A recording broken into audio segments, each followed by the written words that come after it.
కోవూరు మండల టిడిపి కార్యాలయంలో నియోజకవర్గ శాసనసభ్యురాలు, టిడిపి పొలిట్ బ్యూరో సభ్యురాలు వేమిరెడ్డి ప్రశాంతి రెడ్డి ఆధ్వర్యంలో బూత్ లెవెల్ ఏజెంట్ల బిఎల్ఏ సమీక్షా కార్యక్రమం ఘనంగా జరిగింది.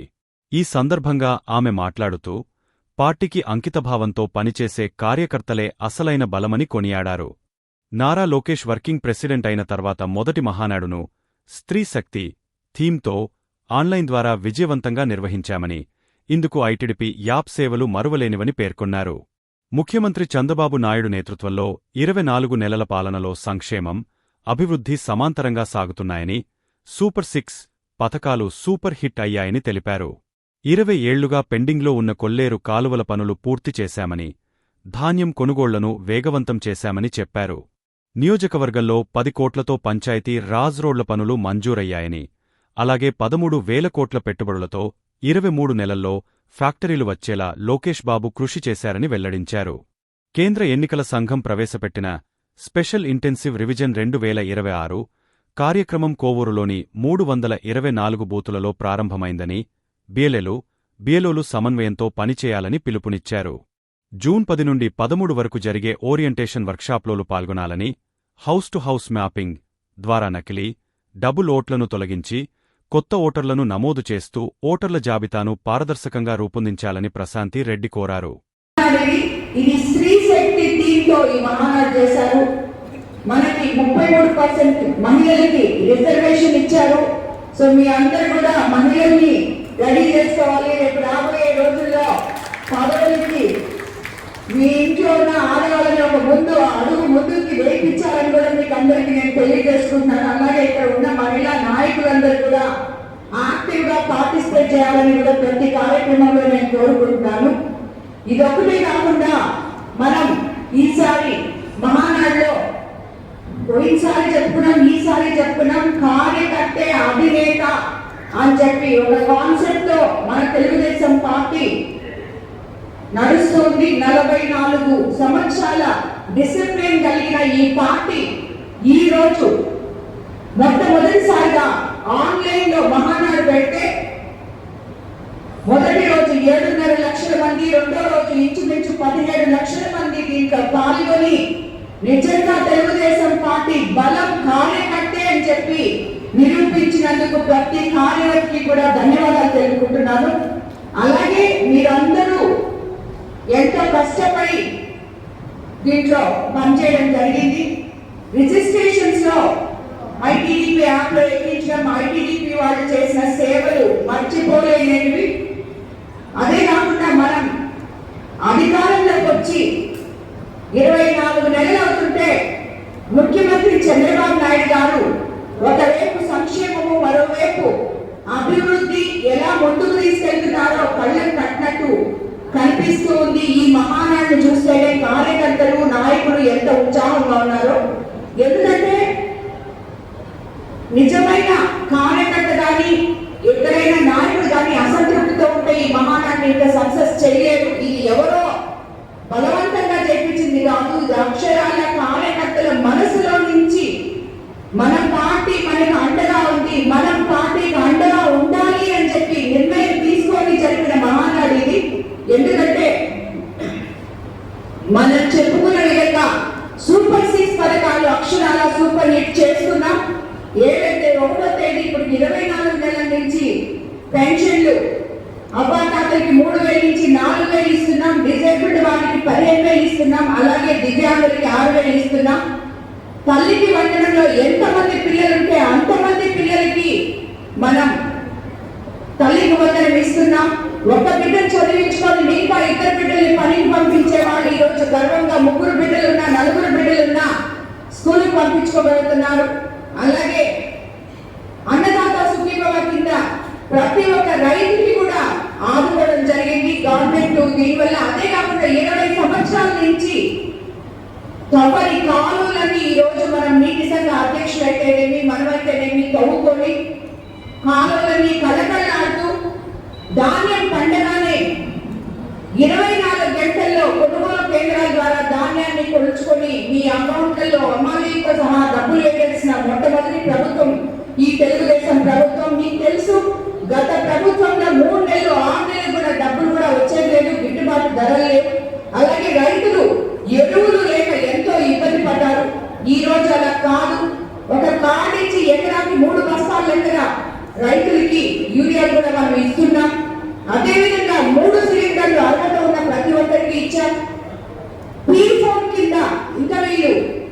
ఇప్పుడు ప్రతిపక్ష పార్టీ వాళ్ళు ఇప్పుడే ఈ రోజు చేస్తున్నారు, మీరందరూ మీకు అందరికీ తెలిసే ఉంటుంది, అన్ని దగ్గర చేస్తున్నారు.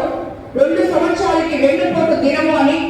దేనికి వెన్నుపోటు దినం చేస్తున్నారో వాళ్ళకే తెలియాలి. వాళ్ళు చేసిపోయిన మోసాలు ద్రోహాలు అన్ని కాదు ప్రజలకి. ఈ రోజు ప్రజలు ధైర్యంగా సుభిక్షంగా ఉన్నారు ప్రతి ఒక్క అంశంలో కూడా. అలాగే ఇప్పుడు మనము ఒక్కటి ఇంకా మిగిలింది మనకి. ఆ దానికి కూడా P4 విధానంలో 2 లక్షల కుటుంబాలు, బంగారు కుటుంబాలు సుమారు 50,000 లక్ష P4 విధానంలో వాళ్ళు లబ్ధి పొందే విధంగా చేశాం మనం. ఈ 1,500 దానికి మనం అటాచ్ చేయడం జరిగింది P4 విధానంలో. అవే కాకుండా నిరుద్యోగ యువగలం నాడు నారా లోకేష్ బాబు గారు యువతకి మేము అండగా ఉంటాం, 20 లక్షల ఉద్యోగాలు మనం రేపు 5 సంవత్సరాలు అయిపోయేలాగా ఇస్తామన్నారు. ఆల్రెడీ 6 లక్షల ఉద్యోగాలు ఇచ్చారు. మనకి 23 నెలల్లో 23 లక్షల కోట్ల పెట్టుబడులు మన రాష్ట్రానికి తీసుకొచ్చారు ముఖ్యమంత్రి చంద్రబాబు నాయుడు గారు, నారా లోకేష్ బాబు గారు. ఈ విధంగా చూసుకుంటూ పోతే మొట్టమొదట మనం మెగా డిఎస్సి మీద సంతకం చేశాం. 16,000 మందికి గవర్నమెంట్ ఉద్యోగాలు ఇవ్వడం జరిగింది. వాళ్ళందరూ ఈరోజు మన కాన్స్టిట్యూన్సీలో కూడా సుమారు నాకు తెలిసి 700 మందికి మనం మెగా డిఎస్సి వచ్చినప్పుడు ఉద్యోగాలు ఇచ్చాం. వాళ్ళందరూ లక్షణంగానే ఉద్యోగాలు చేసుకుంటున్నారు. ఏ పని జరిగినా కొంతమందికి వస్తుంది, కొంతమందికి రాదు. అది వాళ్ళ అర్హతను బట్టి, వాళ్ళ దాంట్లో పాల్గొన్న దాన్ని బట్టి, వాళ్ళ మార్క్స్ని బట్టి, వాళ్ళ కెపాసిటీని బట్టి ఉంటుంది. వచ్చిన వాళ్ళకందరికీ సంతోషం ఉన్నారు, రాని వాళ్ళకి ఫ్రాడ్ జరిగింది అంటే అది మన ప్రభుత్వంలో లేదు. మనం మాట్లాడుకోవాల్సింది గత ప్రభుత్వంలో అవసరమైన వాళ్ళకి ఇల్లు ఇవ్వకుండా అవసరం లేని వాళ్ళకి ఇల్లు ఇచ్చిన వాళ్ళు వీళ్ళు, అవసరంలో ఉన్న వాళ్ళకి పెన్షన్ ఇవ్వకుండా పెద్ద పెద్ద బంగాల్లో ఉన్న వాళ్ళకి వైఎస్ఆర్సీపీ పార్టీ అని చెప్పి పెన్షన్ ఇచ్చిన వాళ్ళు వీళ్ళు. కాబట్టి వీళ్ళు ఈరోజు అన్యాయాల గురించి మాట్లాడే అర్హత వీళ్ళకి లేదు. అసలు ఎందుకు చేస్తున్నారో వెళ్ళిపోతున్నారో వాళ్ళకే వదిలేక మనం చేసుకోలేండి. కానీ మనం మాత్రం మీరందరూ గుర్తుపెట్టుకోవాలి, మన ప్రభుత్వం మంచి ప్రభుత్వం, పేదల ప్రభుత్వం, ప్రజల ప్రభుత్వం, మహిళా పక్షపాత ప్రభుత్వం, రైతు ప్రభుత్వం, అలాగే యువతకి బంగారు భవిష్యత్తు వేసే ప్రభుత్వం. రాబోయే రోజుల్లో ఇంకా కూడా ఈ 2.5 సంవత్సరంలో ఇంకా మన కోవూరు కాన్స్టిట్యూన్సీని కూడా ఎన్నో విధాలుగా ముందుకు తీసుకెళ్తాం. టోటల్ గా తీసుకుంటే ఈ రోజుకి మనం అన్ని పనులు ఎత్తుకుంటే సుమారు 600 కోట్ల వరకు మనం రోడ్లైతేనేమి, కాలువలైతేనేమి అన్ని పనులు చేసుకోవడం జరిగింది. ఇంకా కూడా చాలా పనులు వచ్చున్నాయి, అవన్నీ కూడా ప్రాసెసింగ్ లో ఉన్నాయి. ప్రతి దగ్గర ఎక్కడ పడితే అక్కడ గుంతలున్న రోడ్లు ఈ రోజు మీరందరూ తిరుగుతున్నారు మీ గ్రామాల్లో. ఎన్ని రోడ్లు వేస్తున్నామో ఇప్పుడు కూడా పంచాయతీ రాజులో ఒక 10 కోట్లకి మనకి పనులు వచ్చాయి. సో లింక్ రోడ్లు అన్ని కూడా రాబోయే రోజుల్లో కంప్లీట్ చేసుకుంటాం. అలాగే ఎన్నో హెల్త్ సెంటర్ ఇచ్చాం, ఎన్నో ఆగిపోయిన పంచాయతీ బిల్డింగ్స్ కంప్లీట్ చేశాం.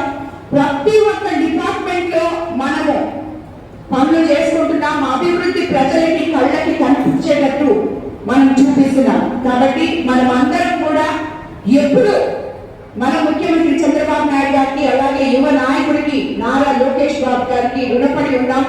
ముఖ్యంగా మన నెల్లూరు జిల్లాలో 1,00,000 కోట్లతో BPCL ఎంపీ గారు, అలాగే మన నారా చంద్రబాబు నాయుడు గారు, యువ నాయకుడు నారా లోకేష్ బాబు గారి ద్వారా రావడం జరిగింది. మన కోవూరు కాన్స్టిట్యున్సీలో 13,000 కోట్లతో పెట్టుబడులు వచ్చాయి. రాబోయే రోజుల్లో మన బిడ్డలు ఎక్కడికి వెళ్ళక్కర్లేదు. యువకులకు ఆ రోజు నారా లోకేష్ బాబు గారు అదే చెప్పారు, మన బిడ్డలు బయటికి వెళ్ళక్కర్లేదు, ఉద్యోగాలు మన దగ్గరికి రావాలని. అది ఈ రోజు చేసి చూపించారు. అది మన కాన్స్టిట్యున్సీ దానికి ఎగ్జాంపుల్ అని కూడా నేను మీకు అందరికీ తెలియజేసుకుంటాను. ఎందుకంటే 30 సంవత్సరాల నుంచి పక్కన పడిపోయిన ఈ కిసాన్ సెస్ని కదలిక తీసుకొచ్చి ఈ రోజు 13,000 కోట్లు 23 నెలల్లో ఫ్యాక్టరీలు తీసుకురావడం అంటే అది చిన్న విషయం కాదు. ఇవన్నీ కూడా ప్రతి ఒక్కరూ గుర్తు పెట్టుకోవాలి. యువత అంతా కూడా కలిసి రావాలి అని చెప్పి మీకు అందరికీ నేను తెలియజేసుకుంటున్నాను. ఇవన్నిటికన్నా ముందు మరోసారి మీకు అందరికీ మహానాడుని కోవూరు కాన్స్టిట్యున్సీలో సక్సెస్ చేసిన ప్రతి కార్యకర్తకి ధన్యవాదాలు తెలుపుకుంటున్నాను, శిరస్సు నమస్కరిస్తున్నాను. ఇవన్నిటికన్నా ముఖ్యంగా మనకి ఇంకొకటి అది సరే. ఇక్కడ అది నాకు కొత్తగానే ఇక్కడ ఉన్న రాజకీయ నాయకులకు ఎవరికి అది కొత్త కాదు. ఎందుకంటే ఓటరు నమోదు కార్యక్రమం ఇప్పుడు మొదలు పెట్టాం. మనము ఎన్నికల సంఘం ప్రవేశపెట్టిన స్పెషల్ ఇంటెన్సివ్ డివిజన్ 2026 కోవూరు నియోజకవర్గంలో ఆల్రెడీ 324 బూత్లు ఉన్నాయి. అది మీకు అందరికీ తెలుసు. బిఎల్ఏలు అంటే బూత్ లెవెల్ ఏజెంట్లు, అలాగే బిఎల్ఓలు బూత్ లెవెల్ ఆఫీసర్లు అందరూ కలిసి ఇద్దరు కలిసి సమన్వయపరచుకొని ఆ లోకల్ నాయకుడు గ్రామ పార్టీ అధ్యక్షుడు కానీ, అక్కడ ఉన్న క్లస్టర్ ఇన్ఛార్జ్ కానీ, అలాగే గ్రామ పార్టీ కార్యదర్శి అధ్యక్షులు, బూత్ లెవెల్ ఆఫీసర్లు, బూత్ లెవెల్ ఏజెంట్లు అందరూ కలిసి ప్రతి ఒక్కరు కూడా ఈ ఓట్ అనేది మనకి ఎంత ముఖ్యమో మీకు అందరికీ తెలుసు. మనం ఏం పోరాటం చేయట్లేదు, వాళ్ళు గమ్ముకున్నారు, కానీ దొంగతనం చేయడానికి రెడీగా ఉంటారని చెప్పి ప్రతిపక్షాల వాళ్ళ గురించి మీకు అందరికీ తెలుసు. కాబట్టి మీరందరూ కూడా జూన్ 10 నుంచి 13 వరకు ఎలక్షన్ రిజిస్ట్రేషన్ ఆఫీసర్ నిర్వహించే ఓరియంటేషన్ వర్క్ షాప్ లో కూడా బిఎల్ఏలు పాల్గొంటారు. ప్రతి పోలింగ్ బూత్ పరిధిలో ఉన్న ఓటర్ల జాబితాని జాగ్రత్తగా పరిశీలించుకోవాలి. ఎందుకంటే ఇందులో చనిపోయిన వాళ్ళ ఓట్లు ఉంటాయి, అలాగే నకిలీ ఓట్లు ఉంటాయి, డబుల్ ఓట్లు ఉంటాయి. ఇవన్నీ కూడా ప్రతి ఒక్క బూత్ ఏజెంట్ కూడా జాగ్రత్తగా చూసుకోవాలి. హౌస్ టు హౌస్ మ్యాపింగ్ చేసుకుంటూ పోవాలి. ఆ ఇంట్లో కొత్తగా పెళ్ళయి వచ్చిన కొత్త పౌరులు ఉంటారు, లేదు పిల్లలు చదువుకొని ఉద్యోగాలు చేసి బయటికి పోయి ఉంటారు. వాళ్ళందరూ ఓట్లు కూడా మీరు ఆ కుటుంబ పెద్దల దగ్గర కూర్చొని ఒక డిక్లరేషన్ ఫామ్ తీసుకొని, మా కుటుంబంలో ఇంతమంది ఉన్నారు, ఇద్దరు బెంగళూరులో ఉద్యోగం చేస్తారు, మా కొడుకు కోడలు రేపు ఎలక్షన్ అప్పుడు వచ్చి ఇక్కడే ఓటేస్తారు, వాళ్ళకి ఇక్కడే ఉంది అని చెప్పి వాళ్ళ దగ్గర ఒక డిక్లరేషన్ ఫామ్ తీసుకొని, అలాగే దొంగ ఓట్లు ఎక్కడైనా ఉంటే తీసేయాలని కూడా మిమ్మల్ని అందరినీ నేను కోరుకుంటున్నాను. దీనికి ప్రతి నాయకుడు, ప్రతి కార్యకర్త ఇది మనకి రాబోయే రోజుల్లో ఎంత అవసరమో ఒక్క ఓటు కూడా మీకు అందరికీ తెలుసు. ఎన్నో దగ్గర 10 ఓట్లతో 6 ఓట్లతో ఇలాంటి దగ్గర కూడా చాలా ఇబ్బందులు జరుగుతుంటాయి, స్థానిక సంస్థల్లో కానీ మెయిన్ ఎలక్షన్స్ లో కానీ. కాబట్టి ప్రతి ఒక్క ఓటు మనకి అవసరమే, అది గుర్తుపెట్టుకోవాలి. బూత్ లెవెల్ ఏజెంట్స్ అని చెప్పి నేను మీకు అందరికీ తెలియజేసుకుంటున్నాను. అలాగే గ్రామ పరిధిలో, యూనిట్ పరిధిలో నాయకులు అందరూ సమన్వయం చేసుకోవాలి. ఓటు ఎక్కించేటప్పుడు ఎక్కడ ఒక గ్రామంలో 2 గ్రూపులు ఉన్నాయి అని చెప్పి ఓట్లని వేస్ట్ చేసుకోబాకండి. ఇక్కడ మీకు అందరే చెప్తున్నాను, గ్రామాల్లో 2 గ్రూపులు పెట్టుకుంటే ఏమవుతుందంటే 3వ వచ్చి దాంట్లో దూరుతాడు.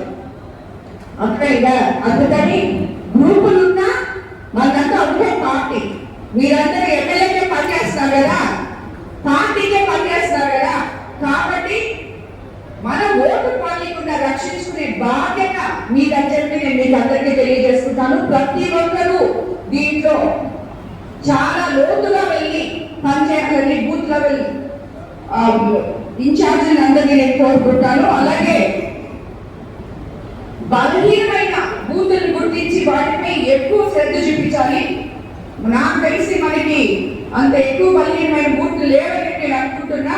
అయినా కూడా చాలా శ్రద్ధ తీసుకొని వాటిలో ఉన్న దొంగ ఓట్లు తీసేసి, ఎందుకంటే మీకు తెలిసి ఇంతకు ముందు చాలా మంది చాలా ఎక్కించున్నారు దొంగ ఓట్లు, అవన్నీ తీసేసి నిజమైన ఓట్లని దాంట్లో ఉండేలా చూసుకోవాలి.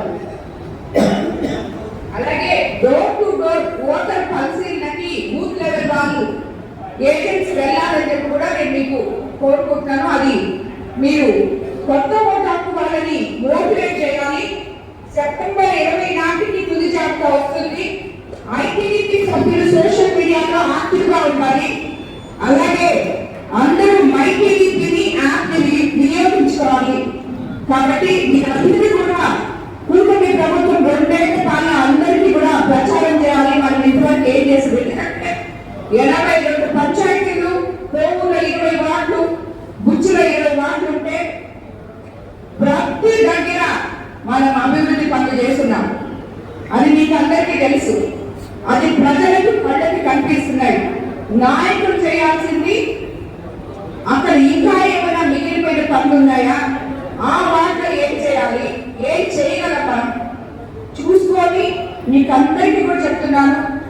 ఎవరైనా సరే నా దగ్గరకు వచ్చి ఆఫీస్కి రావచ్చు. ఇక్కడున్న క్లస్టర్ ఇన్ఛార్జులు, మండల పార్టీ అధ్యక్షులు, గ్రామ పార్టీ అధ్యక్షులు, కార్యదర్శులు, బూత్ లెవెల్ ఇన్ఛార్జులు, అలాగే కన్వీనర్లు, కో కన్వీనర్లు, ప్రతి నాయకుడికి ఒక్క మండల పార్టీ అధ్యక్షుడే వచ్చి నా దగ్గర చెప్పాలని లేదు. ప్రతి నాయకుడు రావచ్చు, మీ ఊర్లో సమస్యలు చెప్పచ్చు, వాటిని రెక్టిఫై చేసుకోవచ్చు. ఇప్పుడు 100 సార్లు చెప్పాను, నేను తీసుకొని 100 సార్లు చెప్పాను, మళ్ళీ కూడా చెప్తున్నాను. ఎవరైనా కూడా మేడం దగ్గరికి పోయేదానికి మాకు తెలియదు, నేను అడిగాను మేడం, విజయని అడిగాను, గోపాలని అడిగాను, సుధాకరని అడిగాను, ఇది వద్దు, మీరు రాండి అమ్మ, మేము చాలా ఊరు, మా ఊళ్ళో ఈ ప్రాబ్లం ఉందని చెప్పండి. డబ్బులు మా పరిస్థితులు బట్టి వెంటనే చేస్తాం. ఒకవేళ చేయకపోతే ఎందుకు చేయాలో మళ్ళీ వచ్చి కనుక్కోండి. నిజమైన నాయకులు, ప్రజలకి అండగా ఉన్న నాయకులు, ప్రజల సమస్యలు తీర్చాలి అనుకునే నాయకులు పద్ధతి ఇది. కాబట్టి ఆ పద్ధతిలో ప్రతి నాయకుడు నడవాలని చెప్పి నేను కోరుకుంటున్నాను. ఎందుకంటే నేనే అంతే, ఎమ్మెల్యేలైనా ఏం పెద్ద ఎక్కువ అతిథులు కాదు. 10 సార్లు సీఎం గారి దగ్గరికి, 10 సార్లు మినిస్టర్ల దగ్గరికి తిరిగితేనే ఒక పని అవుతుంది. కాబట్టి నేను ఎలా తిరుగుతానో మీరు కూడా అలాగే తిరగాలి. పని కావాలి అనుకుంటే తిరిగైనా సరే ఆ పని చేయించుకోవాలి, మిమ్మల్ని నమ్ముకున్న మీ దగ్గర ఉన్న మీ ఊళ్ళో ఉన్న ప్రజలకి. కాబట్టి ఇవన్నీ కూడా గుర్తుపెట్టుకొని ఇక్కడ ఉన్న ప్రతి కార్యకర్త కూడా ఈ ఓటరు ఈ దీనికి మాత్రం మేము కూడా ఉన్న మీలాగే క్లాసులు పోయొచ్చాం, క్లాసులు ఇదేసి వచ్చాం అందరము. సో మీరు కూడా ఈ రోజు ఎందుకు నేను మీకు ఇంతసేపు చెప్తున్నారంటే ప్రతి గ్రామంలో ఓటు మీద ఆ గ్రామ నాయకుడు ప్రత్యేక దృష్టి పెట్టాలని చెప్పి నేను మిమ్మల్ని అందరినీ కూడా కోరుకుంటున్నాను. అలాగే కోవూరులో వార్డు నాయకుడు, వార్డులలో ఎవరైతే ఆ వార్డు అధ్యక్షులు ఉన్నారో, కార్యదర్శులు ఉన్నారో, ఎక్కువ పడలేదు, రోజు పొద్దున కొంచెం పైకి, సాయంత్రం కొంచెం, మీ పనులు పక్కన పెట్టేసుకోండి, నేను పని చేయమని ఎప్పుడు చెప్పను. కొంచెం పొద్దున సాయంత్రం మీ ఓటరు నమోదు కార్యక్రమం పూర్తయ్యేదాకా మీ సమయం వెచ్చించి, అవతల వాళ్ళు మనకి సరైన వాళ్ళు కాదు కాబట్టి దొంగ ఓటును ఎక్కించకుండా మన ఓటును తీసేయకుండా వాళ్ళు ఏదైనా చేయగలరు. సో మనం అలా కాకుండా న్యాయబద్ధంగా మన ఓటు మనకు ఉండేటట్టుగా, ప్రతి ఓటు దాంట్లో ఎక్కేటట్టుగా ప్రతి కార్యకర్త, ప్రతి నాయకుడు దాంట్లో ఇనిషియేటివ్ తీసుకోవాలి. అలాగే మన ప్రభుత్వం చేసిన మంచి పనులు కూడా మీరు వెళ్ళినప్పుడు ప్రతి ఒక్కరికి వివరించాలని కూడా మీకు అందరికీ నేను తెలియజేసుకుంటూ మరోసారి ఈరోజు ఇక్కడ సమావేశమైన ప్రతి నాయకుడికి, కార్యకర్తకి ధన్యవాదాలు తెలుపుకుంటున్నాను.